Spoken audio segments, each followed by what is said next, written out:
আসসালামু আলাইকুম। সবাই কেমন আছেন? আশা করি ভালো আছেন। আজকে আপনাদের নিয়ে যাব গজনি অবকাশ কেন্দ্র, যেটা শেরপুরের ঝিনাইগাতি উপজেলায় অবস্থিত। মেঘালয়ের সীমান্ত ঘেঁষা এই অবকাশ কেন্দ্রটি প্রাকৃতিক পরিবেশে ভরপুর। যারা একদিনের জন্য লং ট্যুরে যেতে চান, ময়মনসিংহ, ঢাকা থেকে বা অন্যান্য জায়গা থেকে আসতে চান, তাদের জন্য ফ্যামিলি নিয়ে ভ্রমণ করার জন্য একটি আদর্শ, শান্ত, নিরিবিলি জায়গা। আজকে আপনাদের ঘুরে ঘুরে শেরপুরের সেই গজনি অবকাশ কেন্দ্র দেখাবো। তো চলুন শুরু করা যাক আজকের ভিডিওটি। এখানে রয়েছে একটি ঝুলন্ত ব্রিজ গজনি অবকাশ কেন্দ্রে। গজনি অবকাশ কেন্দ্রের মূল যে জিনিসটা, সেটা হচ্ছে এখানে প্রাকৃতিক পরিবেশ বেশি, অর্থাৎ গাছপালা, ছায়াযুক্ত ছোট ছোট টিলা, বিশাল গাড়ি পার্কিং। আমি যদি এদিক দিয়ে দেখাই, দেখেন এখানে বিশাল গাড়ি পার্কিং রয়েছে। মানে আপনি যদি 50টা 100টা বাস নিয়ে আসেন, তাহলে এখানে কোনো অসুবিধা হবে না রাখার জন্য। এই পাশে রয়েছে একটি কেবল কার, যদিও এটা যথেষ্ট সেকেলে। এখানে যে এরিয়া রয়েছে তার তুলনায় এটা আসলে খুবই অপ্রতুল। আরও একটু বিশাল পরিসরে বড় করে এটা বানানো যেত। ওদিকে বাচ্চাদের জন্য নাগরদোলা রয়েছে। এই পাশে রয়েছে একটি চিড়িয়াখানা।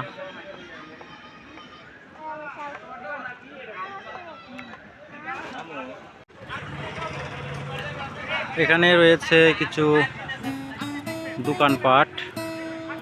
পর্যটন এলাকাতে এরকম দোকানপাট থাকে, যারা ভ্রমণ পিপাসু রয়েছেন তারা কেনাকাটা করার জন্য। আর এই পাশে রয়েছে কিছু হোটেল, খাবার হোটেল, হালকা খাবার হোটেল, কসমেটিকের দোকান।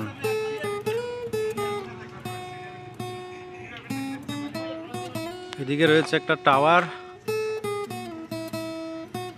মধুটিলার মতো। টিকিট কেটে উপরে উঠতে হবে, আর উপরে উঠলে আশেপাশের অনেক এলাকা দেখা যাবে।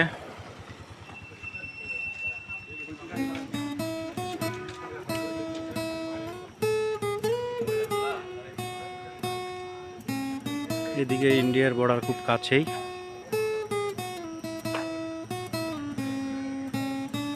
প্রাকৃতিক পরিবেশ, খোলামেলা, চাইলে ঘুরে যেতে পারেন। মধুটিলা পার্কটা মূলত তৈরি করা হয়েছে আসলে স্কুল কলেজের যেই পিকনিক বা বনভোজন হয়, বিভিন্ন এলাকা থেকে মানুষ পিকনিকে আসে।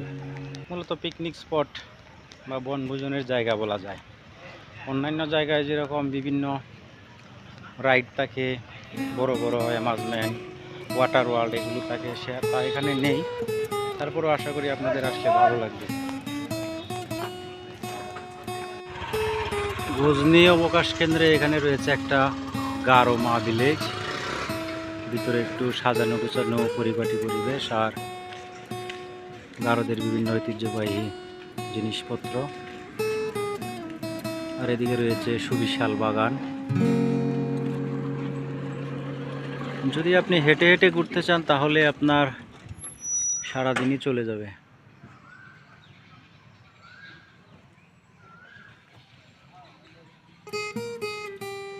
এখানে রয়েছে একটি বিশাল বড় ডাইনোসর।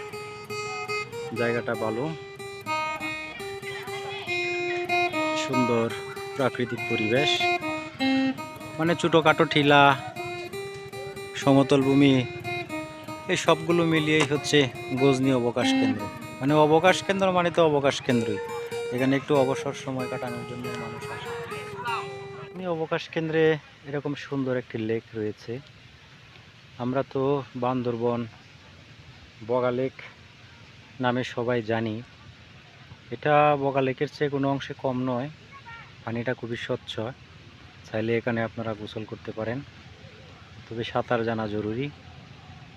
আমরা এই যে আমাদের টিম এখানে এসেছে, এখন আমরা ফুটবল খেলবো এবং তারপরে এখানে গোসল করব। এতক্ষণ ঘুরে ঘুরে আপনাদের গজনি অবকাশ কেন্দ্র দেখালাম। তো এবার আসা যাক এখানে কিভাবে আসবেন। বাংলাদেশের যে কোনো প্রান্ত থেকে আপনারা চলে আসতে পারেন শেরপুর জেলা। যারা ময়মনসিংহ, জামালপুর আশেপাশে রয়েছেন তারা তো চিনবেনই শেরপুর। যারা অন্যান্য জায়গা থেকে আসবেন তাদের জন্য হচ্ছে, যদি ট্রেনে আসতে চান তাহলে আসতে হবে জামালপুর অথবা ময়মনসিংহ। আর বাসে করে আসলে ঢাকা থেকে শেরপুর শত শত বাস চলে, 3 থেকে 4 ঘন্টা লাগে ঢাকা থেকে শেরপুর আসতে। আর যদি মোটর সাইকেলে আসেন তাহলে শেরপুর অথবা ময়মনসিংহ দিয়ে নকলা বা নালিতাবাড়ি উপজেলা দিয়ে আপনাদের চলে যেতে হবে মেঘালয়ের সীমান্তবর্তী। আর সেখানে গেলে যে কেউ বলে দিবে বা আপনারা গুগল ম্যাপেও দেখতে পাবেন গজনী অবকাশ কেন্দ্র। তো আজ যাচ্ছি না, অন্য আরেকদিন ফিরবো অন্য আরেক ভিডিও নিয়ে। সে পর্যন্ত সকলে ভালো থাকুন।